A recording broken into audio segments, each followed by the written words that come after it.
He likes the assassins right here, and I do actually wonder, to Double Lift's point, what they're going to be going with in the mid lane. I think they could just go for Ryze again. They were comfortable with that matchup against Vulcan in their victory, and they could actually get a fairly similar composition to what they already have. They'd have the Shen matchup and the Singe matchup. Well, things moving very quickly in this one. On the other side, Evelyn locked in here. Boom. For Diamond in the jungle. A jungler that's so widely respected throughout the entire world. You hear interviews, doesn't matter whether it's an interview from China or out of Korea or Southeast Asia or from North America, from South America, you know, everyone looks towards Diamond. Can he do it here, though? Because this is a big game for Gambit in the grand scheme of this group stage. It is huge. I mean, this is the team that everyone is competing with first and foremost, because sure, a lot of these guys actually feel like they're competing for second place. If you can take a game off of Ozone right now, who is favored to come out of the group, it just gives you so much momentum as you move through. Kog'Maw and Eve. See, this is actually where Vulcan's comp failed and where right now Gambit is not. Because Samsung Galaxy Ozone has that Singe and the potential to pick something like Ryze, it's a lot of persistent damage that Samsung Ozone had, and Vulcan didn't have enough damage at the time when they ran the Ahri with the Shen. But because Gambit has loaded so much damage into the 80 carry of Kog'Maw and the Eve jungle for Diamond procs, they can actually match this damage in teamfights if they don't fall behind. This is going to be an incredibly interesting game, Joe. Well, we saw the final pick there for Ozone. Was that Ryze? And we saw him in game number 1 of the group stage versus Vulcan in that mid lane with Daudet. And it worked out for them in the end. And he's going to bring that one back in. And as you said, a very similar composition for Ozone here as they had in their first game as well. Not wanting to change too much. Yeah, it worked for them in the first game, having the Singe with the Ryze. But of course, if Vayne is available for Imp, he's going to take it. Yeah. I think in the grand scheme of this game, if we look at the laning phase, Samsung Galaxy Ozone isn't actually going to be that strong right off the bat. We know that Ryze loses to Ahri early before he can pick up his items. Singe is not necessarily crazy until he gets his ultimate, and Vayne doesn't necessarily have an amazing laning phase. Against Kog'Maw, I think he can get by just based off the amount of skill that the Samsung Galaxy Ozone bottom lane can pull out. This is a hype game right now. Yeah, and it's our final game of the day, so I expect you guys here in the crowd to be extra hyped for this one. Let's have a look at what you guys at home think of this the final game of our first day here. I'll get that one out there. And according to lolesports.com, it's a real close one. 56% of you believe that the analysts are all wrong, and Gambit is going to pull out this one. Wow. So the power of the boot camping Gambit gaming, they were so strong throughout Season 2, and they had to travel so much during the European LCS. They hardly had time to practice, and even with all of that, with maybe one practice day a week, they placed second in the spring split, and then third in the summer split. But now they have had more practice time than they've had at any point since, I gotta say, Season 2, and they were the powerhouses then. Well, if Gambit are going to turn up and play for any game, it's usually against the biggest teams in the world, and you could certainly say that Samsung Galaxy Ozone are one of them. So here we go then, in-game Gambit versus Ozone, our final game of the day. These two teams obviously playing their second game in Group B. They currently sit at 1-0, both of them. The winner of this one, therefore, will go top of the table going into tomorrow's action. I think the big breaking point in this game is the bottom lane, especially if they lane against each other.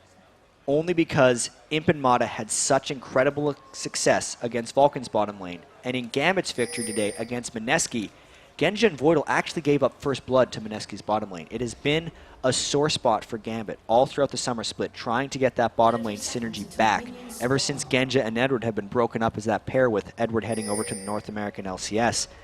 It's what has to work for Gambit if they want to win this game against Ozone.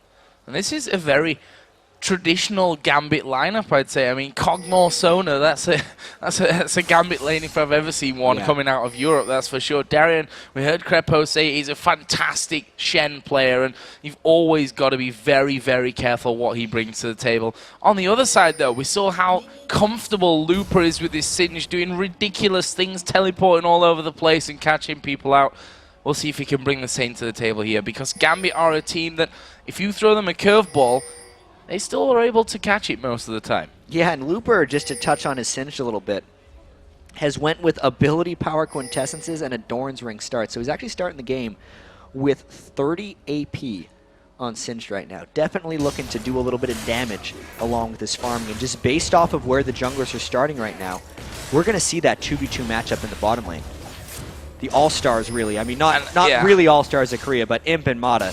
We've talked them up a lot on the analyst desk. We have, and for good reason. And I think we'll be seeing more of that in this game. They're not a bottom lane that you expect to come into a game looking a little bit off, especially with Imp on that vein. But Genja, very, very experienced AD carry. Same can't really be said for Voidal. He's had the time in the LCS. Will he be able to perform here against one of the best teams in the world? And Gambit has been happy with Voidal. It's just he hasn't really, to me, seemed like he's meshed entirely with the Gambit roster. Only in the playoffs did it seem like their synergy was coming back a little bit. And in the last week of the European LCS, that's when Genja was actually defaulting to his older AD carries, like Misfortune and even Kog'Maw. Immediately, the aggression comes out in the bottom lane, though. And we can see both Imp and Voidal going very low from that one in the end, deciding not to follow things through. This mid lane, going to be Gambit's Alex Ich here on Ahri, taking on Dade on Ryze. This is the second time in a row Dade has had this Ahri versus Ryze matchup. Dade died early on to ManCloud's Ahri, actually giving up a level 5 kill, but then he came back later in the game and started to dominate in that matchup. Darian just wanted to ignite somebody. Try and force Looper a little bit out of that lane. Looper's not going to be forced out of any lanes by the looks of things here, though. And that, of course, is our top lane matchup. Looper, in their first game earlier on in the day against Vulcan, looked pretty unstoppable with that Singe. Actually, Dandy did just come and visit that top lane to see if they could get in for anything. He's still hanging around there. Darian, will he get caught out? He will actually get caught out from this one. Knockup not quite landing onto him. So very close, though. They're still trying to harass Darian down a fair bit.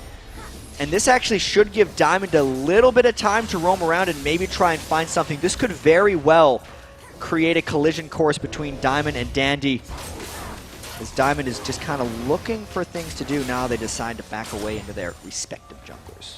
So we've heard before, if we think back to some of the broadcasts from Champion Summer, how good Matter is here, you know, in terms of his ward positioning. And that could be even more important this game with that Evelynn on the field here for Gambit. If you get vision of an Evelynn and stop her being impactful, it's very hard to get that game going with her.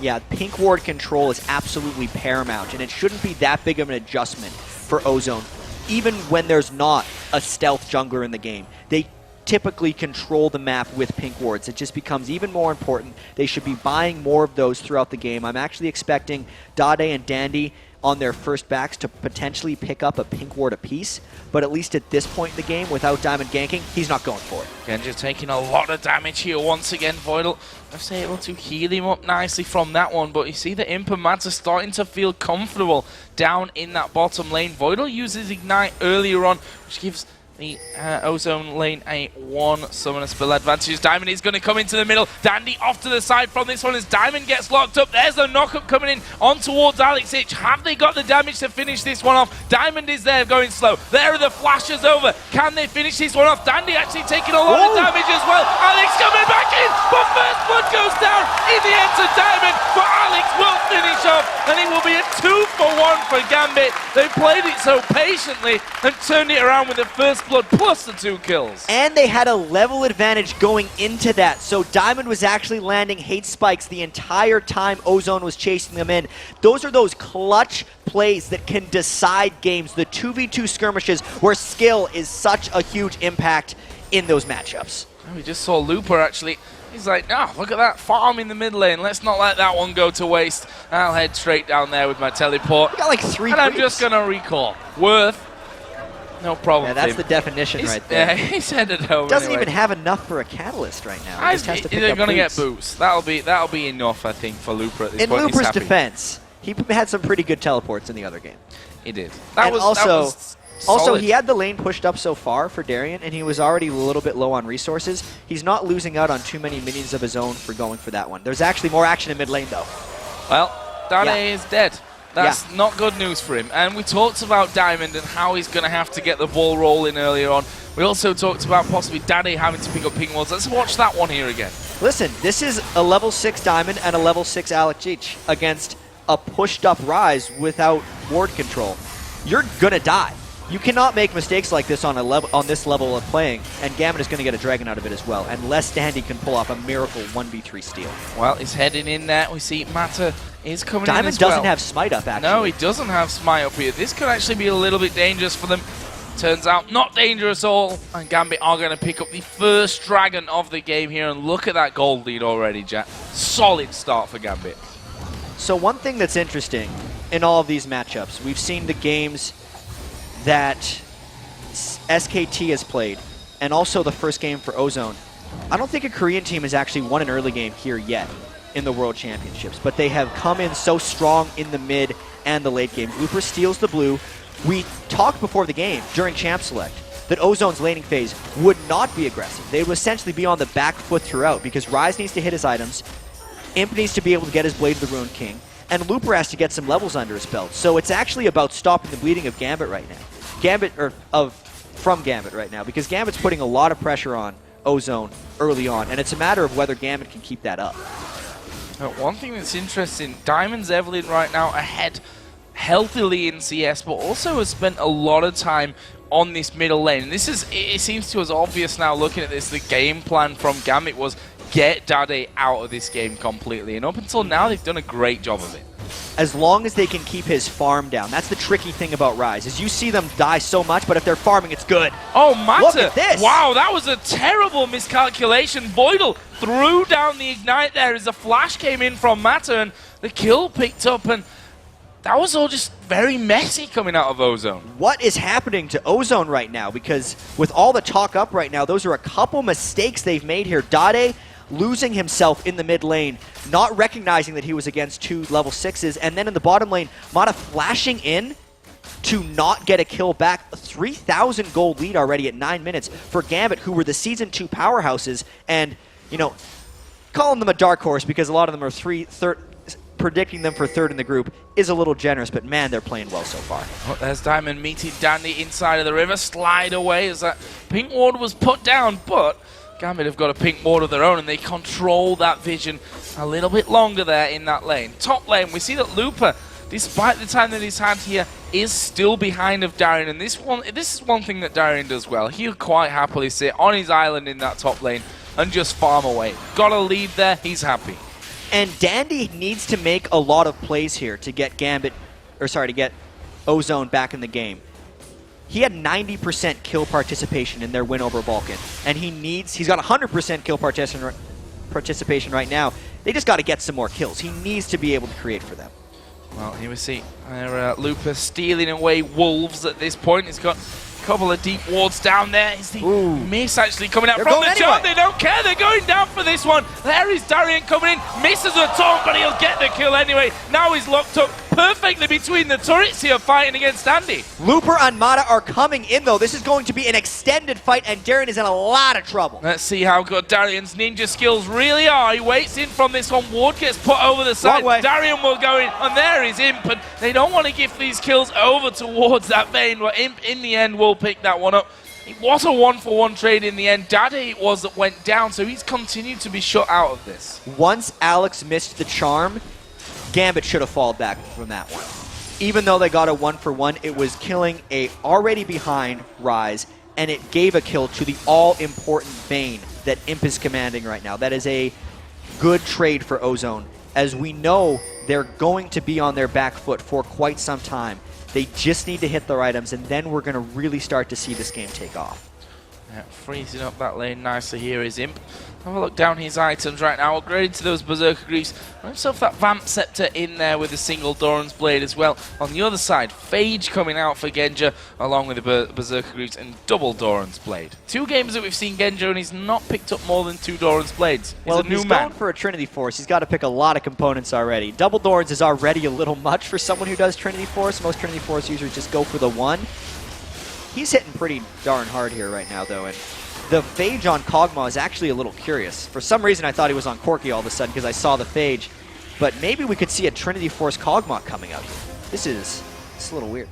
Well, if we're talking about AD carries and going a little bit weirder than the rest, Genja is possibly the prime example of that one. Meanwhile, Diamond is down on this bottom side. You see they gain that pink ward control. Imp is low. And Imp is in all kinds of trouble here. Stranglethorn's going to go down. Will it be able to escape this one? He's actually burning here as Looper comes down. There is Dandy as well. Now it's Genja that's in trouble. He will fall. There's a kill onto Voidal. And now Diamond trying to get away. Flashes out of the Cataclysm, but Looper is charging in after him, decides not to keep going with that one with Alex coming down, and in the end, it'll be a 2-for-0 for Ozone. Brilliant bait right there by the Ozone bottom lane. Imp moving so well to escape that one. That was just total domination and outplay, getting the teleport to come in after Gambit had fully committed to that fight. And Darien had his wave pushed so far back that he's still struggling to get some damage down. Yep, only just got onto that turret to start getting things going.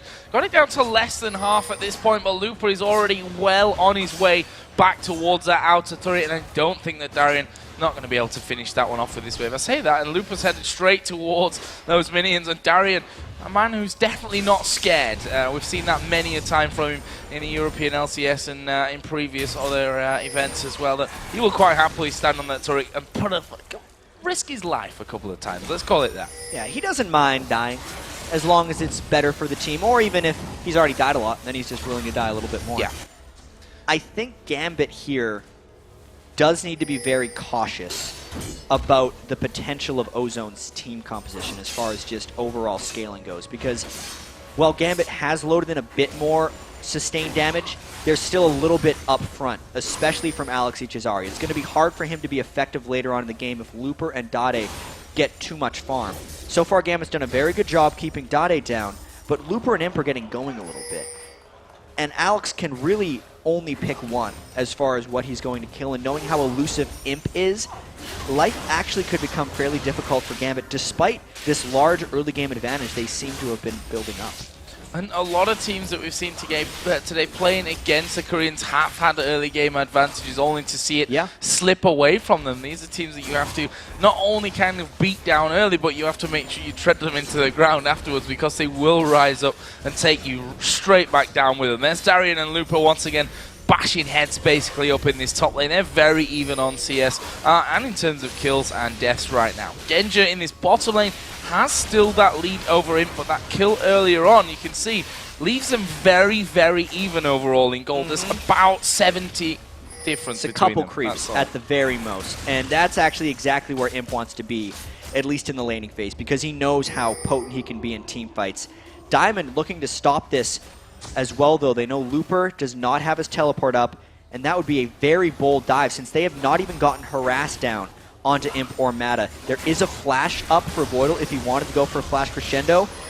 This is a very interesting thing. Diamond is still sticking around. If they get the fourth in for Alex, though, without counterattacks coming, it would be good. Diamond gets spotted. Yep, spotted there by that pink ward. Actually, he's going to go in here on towards Mata. Are they going to be able to get Shen involved in this one? Stan United coming down. Stranglethorns will stop it, but here comes Alex from the side. Mata blown to pieces, and Gambit forced them away. Should be able to get that turret here. Actually, the mini-wave actually pushing back against them. However, Dragon is available. Meantime, Looper is taking the top turret. 5-man squad for Gambit only results in 1 kill, and this isn't even really an objective gain because they lost one as well in the top lane. If they give too much lane control to Looper Singed, second game he's pretty much ever played on a big stage, and he's playing fantastically once again.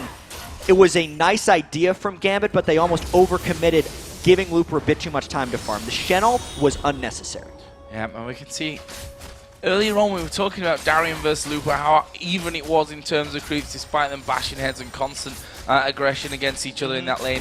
It's actually really excelling now for Looper, up 140 to 116 CS.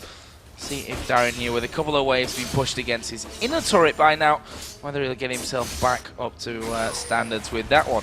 On the other side of things, we could probably check in with the items between the AD carries here once again. Genja picking up that Zeal, headed up towards that Trinity Force. That is going to be a Trinity Force Kog'Maw. You can make the argument that he needs the move speed to keep up with Vayne or to kite back Shen, and also the fact that Kog'Maw can actually get in Trinity Force procs whenever he wants, as long as he's using his living artillery during team fights. it could work.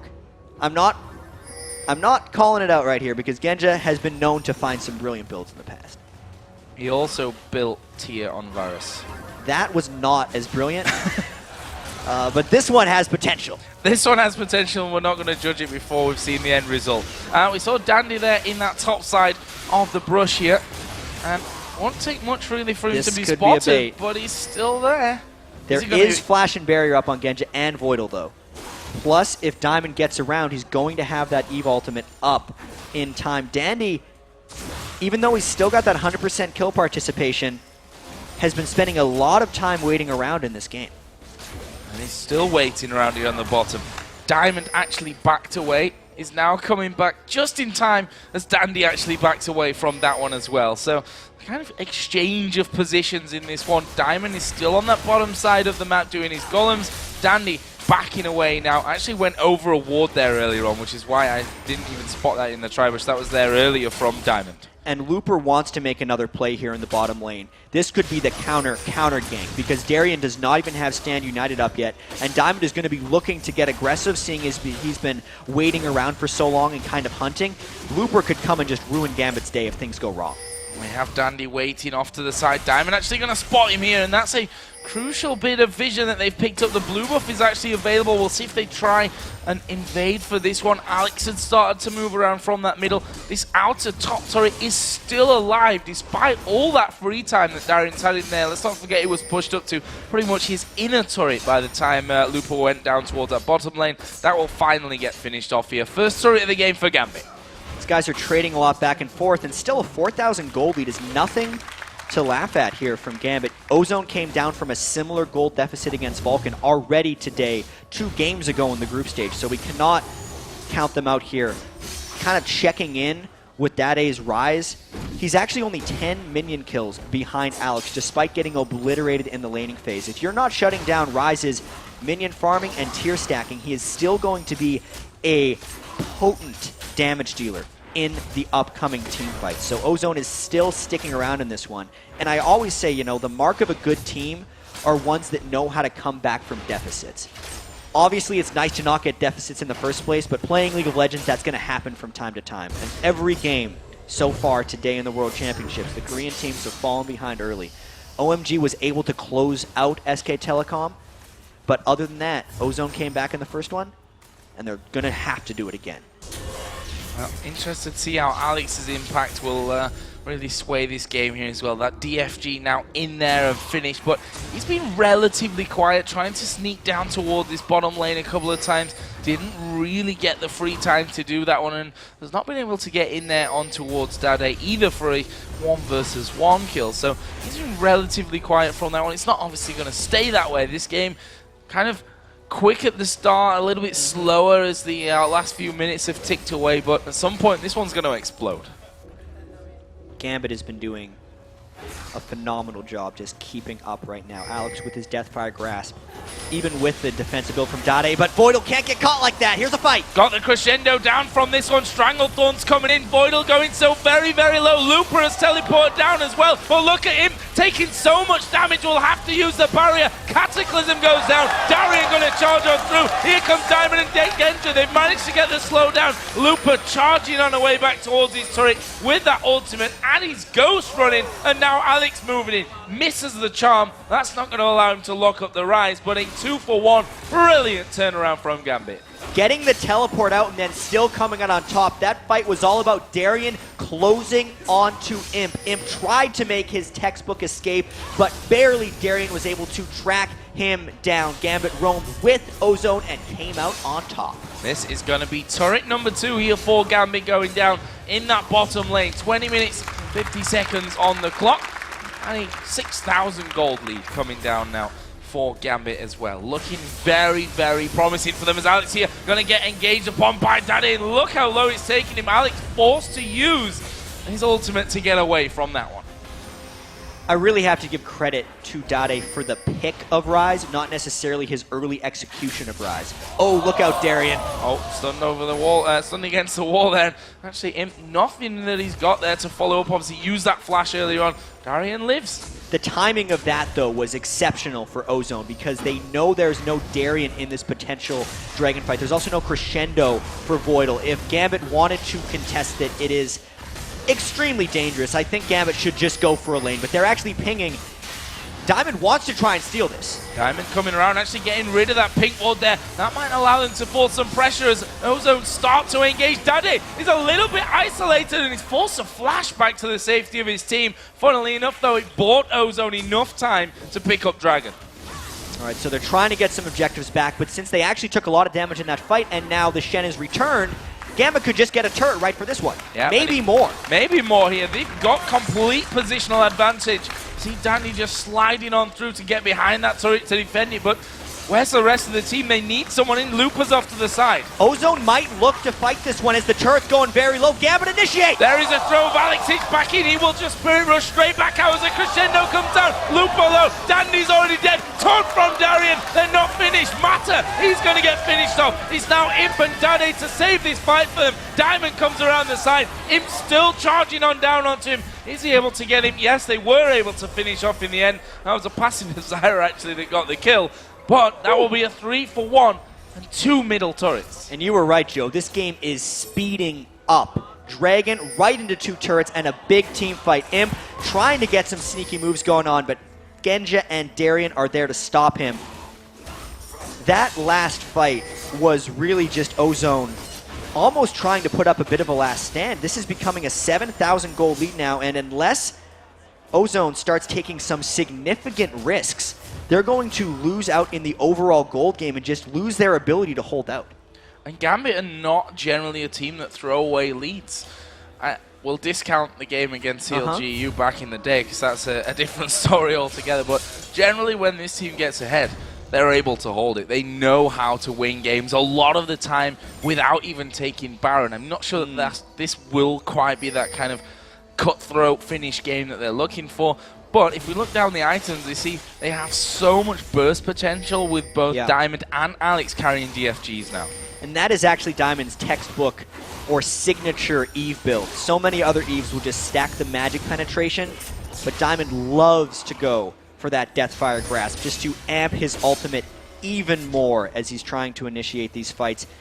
Gambit may actually have some issues actually turret diving on top of Ozone just because the Zyra exists for one, and because their main initiator, who is Diamond, might catch turret aggro in a bad place. There's also a lot of things that can just mess up their dive when you consider the Shen and the Cataclysm that could be coming out from Ozone. So despite this 7,000 gold lead, Gambit is definitely not clear sailing for this game. Certainly not. And a team like Ozone are a team that will capitalize on any little mistake that Gambit put down in this one. We're 25 minutes into this game already, and again we're moving to somewhat of a slower phase after an incredibly successful push up that middle lane coming out of Gambit to really build that lead out. 7,000 gold is currently the lead that they're sitting on. 4-1 in turrets, 11-6 in kills, and if we look at the kills, to just touch on them, spread perfectly through the team. Yeah, the only thing, you know, they really couldn't ask for more, actually. Because I'm thinking about the things they need to be able to do against a team with the tankiness of Shen and Ryze and late-game team fights. And everyone actually needs to kind of be able to hold their own if you're Gambit Gaming right now. It's just, it's working out masterfully for them right now. Genja, his Trinity Force build, still being weird, going Infinity Edge afterwards. He's also picked up his Distortion Boots. He's really just going for that extra bit of mobility and does not want to get caught in a bad spot by either Jarvan, Singed, or Ryze. That's what he needs to do on Kog'Maw, because he'll get to the damage just because he's Kog'Maw. The item build doesn't matter as much as he thinks. Do they dare start off Baron? They've got vision control of that top side of the Ozone jungle, but do they dare start it off at this point? There is the burst coming down on towards Matter. Stan United going to get involved. Are they going to go for this one? They're managing to force them away. They are going to go for the fight. Crescendo comes through. Darien knocked up by the Strangle Thorns as Looper gets involved as well. But look at Ozone. They're one by one being taken down. Imp got into the middle of them. They need to lock him out of this one. He will be finished off. It's Genja that picks that one up. It's a 4-for-2. Can Danny escape from this? He gets taunted, flashes towards the back to Genja, but he goes down. It's a triple kill and an ace for Gambit. And Genja is just locking on to whatever is closest and destroying it. He is shredding through Ozone right now. That was a fight initiated by Alex and then re-initiated by Diamond. Gambit, that boot camp is paying off for them right now. They are in control of this game.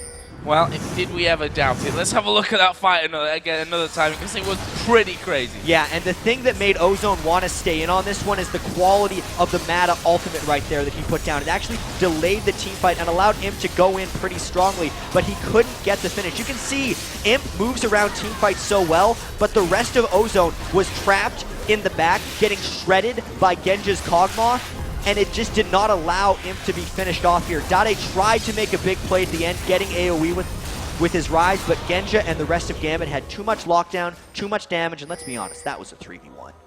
Yeah, definitely. If you look down the kills here once, again, that actually one not. Alex there getting in. That's what he was aiming to do last time, 100-0. This time it works out very, very nicely for him. That gives us a 5v4 at this very moment, but we can see that Ozone trying to push this mid lane out. They don't want Gambit having an easy time of either the Dragon or the Baron at this point. And Alex actually had to flash away after he picked up that kill on Mata. I almost have to say that picking up a 6th kill on an already 1-in-5 support in expense for your 7-1 AP carry assassin mids, ultimate and flash isn't necessarily worth it. I think Gambit could have gotten this Dragon regardless of the assassination onto Mata, and it does mean that Gambit needs to be a little bit cautious about the way they approach these things. Only because Imp on Vayne, Dade on Rise, and just the amazing scaling that Ozone has means Gambit still needs to pick their fights properly. They can't get too antsy, and they can't get too anxious about going in, because one tower dive gone wrong, especially with the kill streaks that so many people on Gambit have picked up, would swing back that gold beat tremendously. So here we go then. Baron started off. Singe is down the bottom here, but Lupa does have teleport, so he can get involved here if he so wishes, if they even realize that Gambit are going to be doing this one. They've not seen them for such a long time. They must feel that something like this is going to be happening, but they're not really in a position to challenge for that whatsoever. We see both Imp and Mata going back. Lupa is going to be taking down the outer turret in the bottom lane, but Gambit with a solid pickup of Baron. They're now over 10,000 gold. And the Baron buff means they're going to be looking to push the outer turrets in the top and the bottom lane, or just go straight for the inhibitor in the middle of Ozone's base right here. And that Baron was really just the summation of all the pressure Gambit has been putting on Ozone. It had a lot to do with ward control, or mainly just map presence for Gambit. I know I said it wasn't worth it to kill Mata that one time, but he's the one who kind of had to go in and get that vision back. And since they had no vision, and they'd been punished so many times for trying to get vision back, Ozone essentially had to give up and just concede that portion of the map, which happened to contain Baron, and allowed Gambit to take it uncontested. So let's see what Ozone do to try and work their way back into this one. We've seen constant push and pressure from Lupa in his outer lanes, trying to force Gambit away from really doing anything on their side of things. And we see that once again headed off towards that bottom side of the map by the Dragon, just going to stick himself a pink ward down in that scenario. But Gambit, with that Baron buff running, they're not a team that mess around when they've got something like that. And Looper can no longer be that surprise factor in the long, drawn-out team fights, because Ozone is actually getting bursted down a little too fast. Genja, with his Kog'Maw, is shredding through the tanks of Samsung Galaxy Ozone, and Diamond is just starting it off for him, getting everyone % health lowered right at the start. These team fights are not working out the way Ozone wanted them to, or the way they played out for Ozone against Vulcan. Enough damage, persistent damage, was taken by Gambit in this game that they're able to crush down Singed and Rise before they can really become a problem. Look at Darian as well. Warmog's now added in there to that Sunfire Cape and the Spirit Visage from earlier.